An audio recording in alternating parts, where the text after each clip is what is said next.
مباركة لكل السادة المستمعين. وإن شاء الله نهاية أسبوع مريحة لكل أصدقائنا المستمعين. نبدأ بمراسلة تاهن أمين الجامعة التونسية للجامعة المغربية تثير الجدل.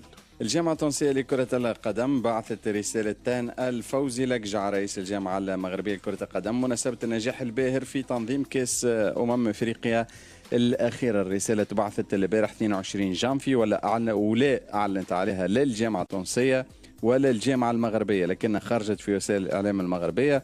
نقرأ نص الرسالة وحتى المضمون يعني الرسالة هذه حاجة عادية لكن تحكي عليها برشا. نعطيك النص متاع الرسالة هذه. لقد أثبتت المملكة المغربية الشقيقة مرة أخرى قدراتها التنظيمية الكبيرة ومستوى عاليا من الاحترافية في احتضان التظاهرات الكبرى بما يشرف كرة القدم الإفريقية والعربية. كما نود أن نعبر لكم عن بالغ شكرنا وامتناننا لحسن الاستقبال الذي حظي به الوفد التونسي ولجودة الضيافة وحفاوة الترحيب وتوفير جميع ظروف الراحة والطمأنينة، وهو أمر ليس بمستغرب عن الشعب المغربي الشقيق. إن هذا النجاح التنظيمي يعكس الرؤية المستنيرة والجهود الكبيرة التي تبذلونها من أجل تطوير البنية التحتية الرياضية في بلدكم، ما يجعل من هذه النسخة محطة مضيئة في تاريخ القارة. ونتمنى لكم وللكرة المغربية مزيدا من النجاح والازدهار مع تأكيد تمسكنا الدائم بتعزيز روابط الأخوة والتعاون بين جامعتينا خدمة للرياضة في بلدينا الشقيقين. وين الجدل؟ الرسالة هاو جايك عاد. الرسالة هذه تحكي عليها هاو جايك. الرسالة هذه تحكي عليها برشا في وسائل التواصل الاجتماعي لزوز أسباب أمين. خاصة السبب الأولاني هو أنها موقعة من زوز أشخاص، هما رئيس الجامعة التونسية لكرة القدم معز الناصري ونائب الرئيس المكلف بالعلاقات مع الهياكل الدولية حسين جناح. من النادر جدا إذا إن وجد أصلا أنه مراسلة رسمية من شخص معناها من شخص يمثل هيئة لشخص يمثل هيئة أخرى يكونوا فيها زوز إمضاءات. الحقيقة ما شفتهاش أنا قبل هذاك، علاش تحكي عليها برشا أنه على حكاية زوز إمضاءات من زوز أشخاص. والسبب الثاني هو أنها ما تنشرتش في مواقع زوز جامعات، الشيء اللي حل الباب قدام برشا تساؤلات على صحة الوثيقة. أولا هل الوثيقة هذه صحيحة ولا ما هيش صحيحة، شنو الهدف من نشر، خاطر الأقرب أنها صحيحة تنشرت في وسائل إعلام مغربية محترمة. الهدف من عدم نشرها ولا الهدف من نشر؟ لا، الهدف من نشر المراسلة بحد ذاتها. مثلا فما مواقع نشروا نص نتاع المراسلة فقط، يعني ما كتيبة أكاها ما ريتش فيها حاجة معناتها. أنا شنو فيها المراسلة هذاك؟ علاش البارح تحكي عليها برشا. المضمون نتاعها مضمون عادي، ما ريتش فيها. فما شكون ما ريتش فيها تهنئة بمناسبة الكوب دافريك. لا تهنئة شنو تهنئة بمناسبة تنظيم كاس افريقيا. اللي اكثر حاجه اثارت الجدل فيها هي انه فيها زوز امضاءات وانه الشك بخصوص الصحه نتاعها، لانه الناس الكل قاعد تسال هل الوثيقه هذه صحيحه ولا لا. فهمت؟ لانه ما خرجتش. علاش ما نشرتهاش الجامعه التونسيه لكره القدم؟ علاش الجامعه المغربيه نشرت الرساله هذه في يعني في عبر وسائل الاعلام المغربيه؟ انا نعرف مش باش نقول لك حتى انت نعرف اللي انت تعرف وماكش باش تقول زاده. تحدى كانت نجم قول ترى ما نعرفش. صحيح خليك في متعب به. شو بكل صراحه تعرف ولا لا بالحق والله تساؤل. والله تساؤل بالحق. علاش ما تنشرتش؟ شنو العيب فيها؟ بعد نقول لك في حتى عيب. ما نجمش نقول لك بعد نقول لك نهنيوهم هما ونهنيو السنغال ونهنيو معناها ما عندنا حتى مشكل. نهنيو السنغال يدي وننشروها ما عندناش مشكل. بعد نقول لك مكي وسيبنا تو من غير تفاصيل. به البارح كان موعد مع كلاسيكو. النادي الافريقي انتصر في الكلاسيكو بثلاثيه على النجم الرياضي الساحلي. البارح الحدث كان الكلاسيكو بين الافريقي والنجم الرياضي الساحلي والوفاء بانتصار النادي الافريقي 3-0. ثلاثيه الفراس شوات في الدقائق 42 73 و 76. والبارح في المقابله بعد المقابله محمد كشر مدرب النجم الرياضي الساحلي فما كان غاضب برشا. ما احلى اللقطه اللي خارج يصفق معناتها الجمهور يصفق عليه وقال انا الناس الكل تعرف انه الافريقي هو فريق الثاني والاحترام الكبير.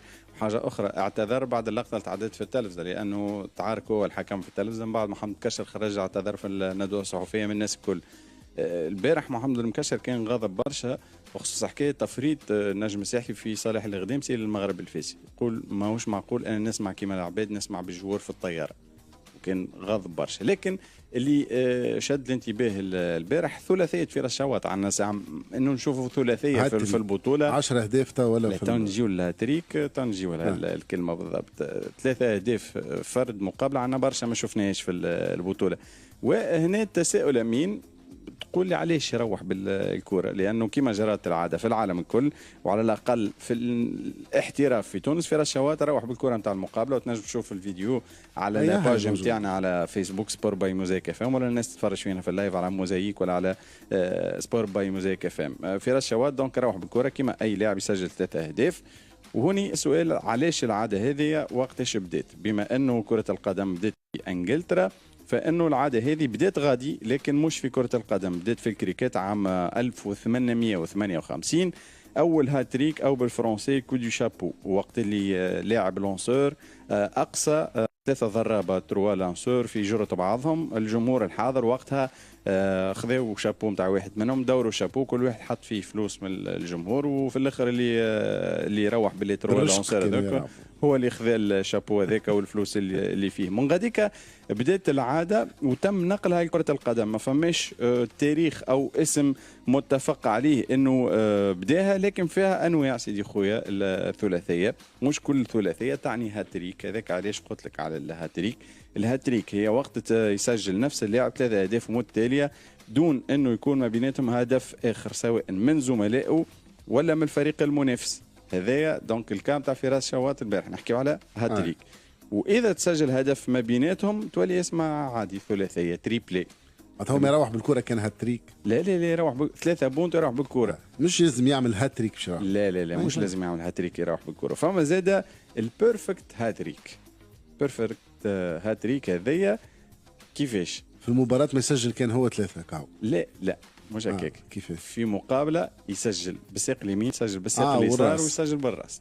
فراس شواط البارح شعره هكا عمل بيرفكت هاتريك البارح. زوز بونتو بالساق اليمين وبونتو بالراس. كانت نجم تكون نعرف السؤال تنجم تتسال وانت ولا يتسال اي حد يسمع فينا، نقول قال كي زوز ملاعبيه يسجلوا هاتريك، سجلوا ثلاثيه خويا، كل واحد سجل 3 بونت. كيفاش الكره كيفاش بالضبط؟ يعطيك الصحة عمي.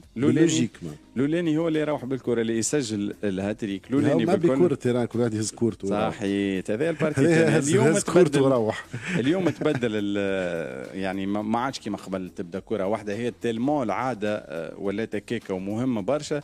قبل تبدا كرة برك في التيران، تو فهم برشا كرة، دونك ينجموا حتى 3 يسجلوا هاتريك، كل واحد يروح. كان لاعب كبير برشا. ومرة أخرى أكد اللي هو هداف البطولة ب10 بونتو. فراس شواط تقريبا هو المهاجم التونسي الوحيد بالضبط، مانيش الرافي، مهاجم في البطوله التونسيه معنا تقريبا. فما مهاجم، اما مهاجم في تينة فراس شواط. الاستات نتاعو يحكيو عليه طريقه تسجيل الاهداف. 2 معناتها حكايه خروجه من الاتوال كيفاش كان؟ حكايه فلوس يظهر لي ولا حاجه كيف هكا؟ لا هو كي مشى للاتوال مشى للاتوال تلعب، سمحنا فلوس باش تلعب ولا حاجه من النوع هذا. سمعت بها، وضح لنا. هو فراس شواط كان يعني كاريرو كان تقريبا ليتوال كانت له فرصه باش يعاود يرولونسي كاريرو. خذا الفرصه هذيك من الاول. كانت البدايه هكا صعيبه شويه لانه فيزيكمون ما بداش حاضر، ومن بعد ترشق فراس شواط. كان عنده كلوز في الكونترات نتاعو، كلوز ماهيش كبيره برشا، بما انه كان كلوز ليبراتوار عائد من وضعيه صعيبه برشا. بعد في الاخر اتفق مع نادي الافريقي يدفع كلوز ليبراتوار هذيك، وانتقل فراس شواط من النجم الساحلي للنادي الافريقي. كان مكسب كبير برشا لاي فريق يلعب معاه في البطوله. ممتاز برشا لولاية فراس شواط، وحتى مع المنتخب ريناه يماركي زاده. يماركي هذاك الشيء لازم مهاجم يماركي. وتعرف رديت بالي اللي يماركي فيهم بونتواته الكل بلمسه واحده، كلهم لمسه واحده، اون توش دو بال. معناتها سنتر يماركي بالراس من غير ما يعمل كونترول، ومعناتها طول يشوط طول يماركي واقف طايح متكي. هذه هي اللي تبدل ولا يعرف يلعب بدنه اكثر. معناتها اون توش دو بال. هذاك اش معناتها اتاكون ما ياخذش وقته برشا، معناتها يحط كره في الفيلي. هذاك اللي يعرفه، هذا ممتاز برشا. به ربيع الابطال مدرب يضرب لاعب بكف. نحكي على فيك على حاجه، على العنف. لا ما نرجعوش على عنف، على حاجه ما تصيرش. كان كان في تونس، وصارت نهار الاربعاء ممكن في اعلى مستوى في الكره اللي هو في الانديه على مش الاقل في ماهر رابطه الابطال. كنزاري. لا ماهر مع غيث الوهابي ذاك في البطوله، قلت لك هذاك في البطوله نتاعنا على روحه. فما في واحد من اعرق الفرق يوفي مدربه لوتشيانو سباليتي اعطى كف المهاجم فريقه اوبندا وقت اللي كان ياخذ في التوصيات من المدرب المساعد قبل ما يدخل بديل في الدقيقه 70 وفريقه رابح بنفيكا 2-0. سباليتي جالو بندا ضربه مرتين على راسه والملاعب يضحك زاد عطاه كف والملاعب يتقبلها وكان يضحك زاد كيف كيف. وحسب الصحافه الايطاليه قالوا فيق ماكش مركز مع التعليمات. وفي نفس المقابله مدرب يوفي تعارك زاد مع واحد من الجماهير الحاضره اللي كان ينتقد، غزر له سباليتي قالوا شجعوا ولا برا تفرج ونبر في دارك مش هنا. سباليتي ملي جا اليوفي تحسنت معاه النتائج وفي 17 مقابله 11 انتصار 4 تعادلات وزوز هزائم وهذاك هو سباليتي. ماهوش جديد معناتها والله يغزل الانترنور يلعب مع جوار ولا يفدلك معاه ولا هو الجوار نتاعو مش شدوا قالوا يجري هنا قدام العباد عطاه كف معناتها فما لقطات تاع صحبه ولا مثلا نلعب انا وياك مثلا نورمال. عرفت شنو معناتها هذول عادي معناتها نفدلكوا وحدنا ما نجموش نفدلكوا نفدلك مراد نفدلك انا وياك ها قال لي ها عيني واضرب ضربوني معناتها فما اصدقاء كيك يلعبوا نجم يكون في اطار صداقه راهو ولا شلبوق لا يضحك هو الكنزاري وما عملش مثلا عادي ما يلعبوا بعضهم معناتها بون لا غالب ديما تصير مع الكنزاري ذولي في تونس نجي ماهر هو اللي يضرب يحب اللعب باليدين. كل واحد كيف يا خوياك ما مادام الناس كل فرحانه مش تقلقونا احنا معناتها سيسا فوالا هذا هو. يعطيك الصحه ماكي تحب نبداو نلعبوا توا. شوف باش نعملوا حشيش نلعبوا بالكفوف توا وباش نقول لك الفاز تاع الاخبار الاولاني علاش ما تنشرتش توا باش نقولوا لك توا تقابلوا 8 انت كي تبدا 8 قول لهم راهو قال لي وكهو وتعدى اوكي في سبور اكسبريس نتقابلوا معك. 10 minutes chrono. 10 minutes chrono.